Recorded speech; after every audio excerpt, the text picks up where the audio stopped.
Hey there guys, time for another random video here for you, and today I thought I'd go back and look at some of the types of media that used to be really prevalent back in the day. And in fact, one of the medium types that I'm really still a huge fan of is LaserDiscs, because granted VHS and Beta have run their course and video discs were really hideous because they skipped a lot.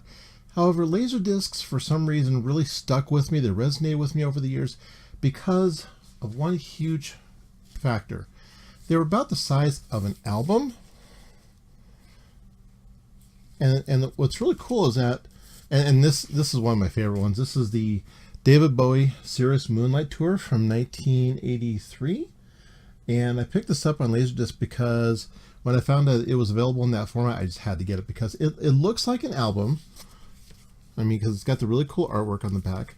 But the cool thing about LaserDiscs that I like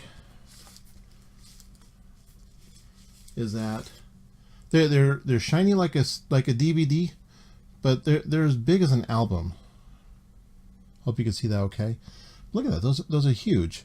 And I think this is part of the reason probably why they died out after a while, because of the size.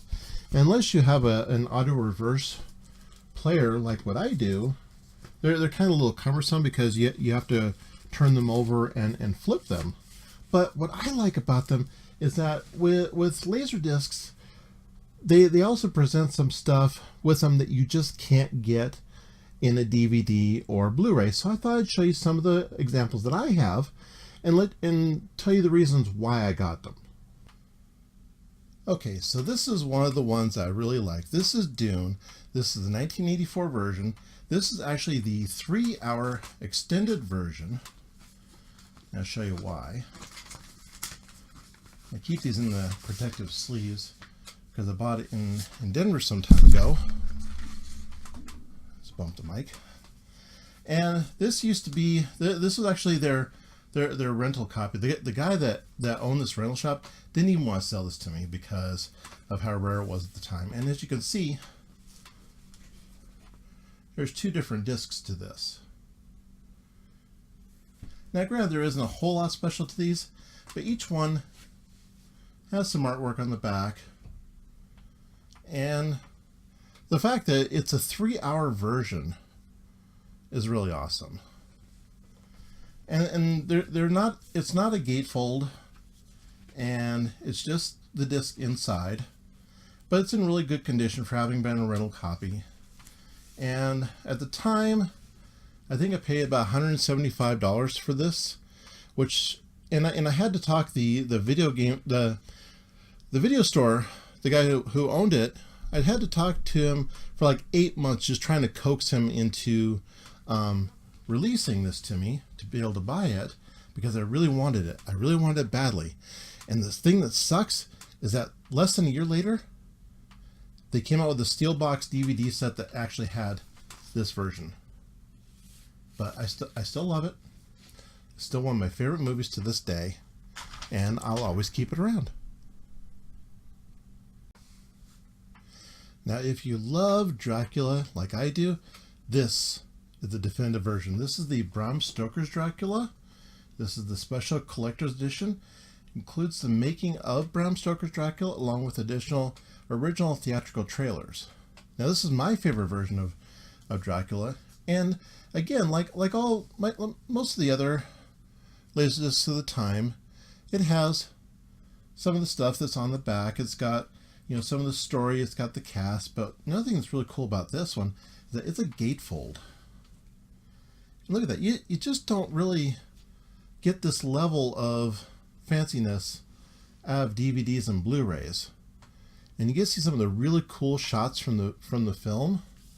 And the discs are nicely tucked in inside so they don't fall out.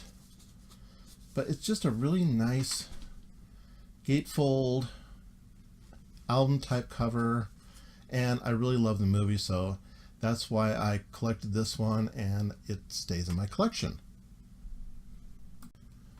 So what is the next one I'm going to show you? Well, I love Star Wars, so of course I had to include the last one that they ever did, which was Star Wars Episode 1, The Phantom Menace. Now, there's a really interesting story behind this one, because the store that I got this from, they special ordered these from Japan, as you can tell, because of the obi that's on here, which always came with a lot of LaserDiscs and CDs back in the day. But this was a limited run that they got in Denver, and if you can get your hands on it, I really recommend it, because it's got the really nice artwork on the back, plus, again, it has this really beautiful art shot inside of Naboo. And look at that. Do you really get that on a DVD or a Blu-ray? I mean, this harkens back to the days of albums, because LPs always had like really cool artwork, and they presented them really well. And of course, it's two LDs, but granted, a lot of people hated episode 1 for one reason or another, and this one actually comes with diagrams for your speaker placement back when you had home theater setups, and of course it's all in Japanese, which I can read very, very little of. But all that being aside, I was hoping that they were going to do episode 2 and episode 3 in LaserDiscs, that way I could have the full set. But this was the last Star Wars movie that they did on LaserDisc, and I'm rather sad that they didn't do more of them, but because it would have been really cool to see more. But with LaserDiscs dying out, this is the last one. One of the really cool things about LaserDiscs, especially with movies, is that every once in a while they would come out with these really awesome box sets, and these are huge. And we collected a number of Disney ones. We collected the Fantasia, the Snow White, and the Toy Story, but this one is really cool. This is the Lion King, and look at what all comes with the Lion King box set. And you're not going to get this on Blu-ray, I'm sorry, but you have the deluxe CAV letterbox edition of the movie, which again is in a gatefold presentation. You got a lot of really cool colored pictures of a lot of the characters that are in the Lion King. And of course, on the back, you've got the synopsis of what the story is about. But then, aside from the movie, look what else you get. You get another disc, actually another 2 discs full of supplementary material, including things like storyboards, character designs, early concepts, and other supplemental material that all comes extra. Now granted, probably you can get some of this on special edition Blu-rays or whatnot, but I thought this was really, really neat. And then here's another really cool thing that comes with it. You get a folio of concept art lithographs. And this is what I think is really, really special. Check these out. Let's see here. That must be the protective. And look at that. Concepts of the Rock,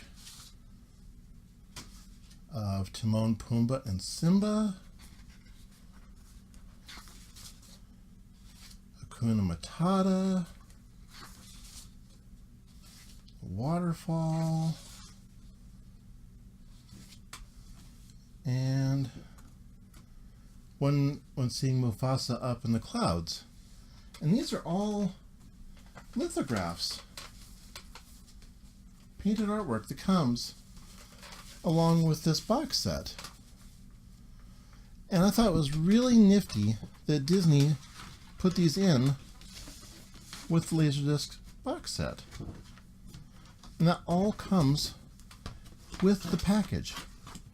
You get all together. There's nothing extra you have to buy. It's all together. So you get the portfolio, you get some of the material, you get the letterbox edition of the movie, all in one case. What more could you ask for? Okay, last one. Remember when I said I had Star Wars? Yeah, I've got Star Wars. I have the entire trilogy. This is all 3 movies. This is the special edition trilogy. Comes with a little insert that describes what's on each of the movies. And it is,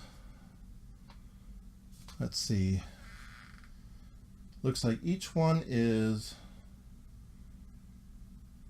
3 sides. But these are all in, what is it, CLV? Yeah, they're all in CLV format. But, and granted, the special edition is nice, but there is one that's even better.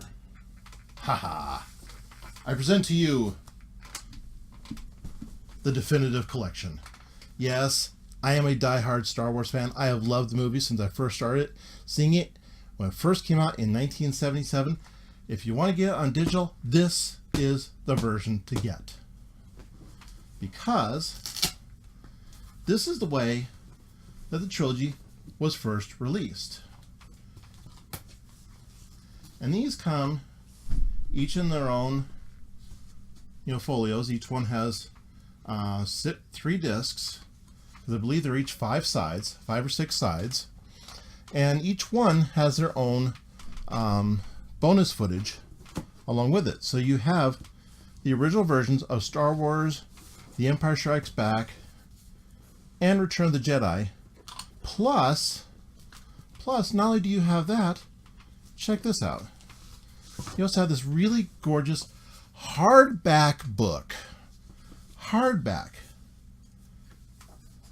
That is the Creative Impulse Lucasfilm's first 20 years. This doesn't just cover Star Wars. This covers a lot of stuff that came before Star Wars. It covers American Graffiti and, of course, Star Wars and a lot of the other movies that he did.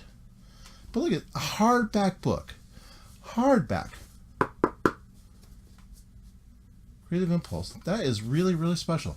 If you can get this version, I really recommend you do so because it is so worth it. And you can still get it for a reasonable cost too.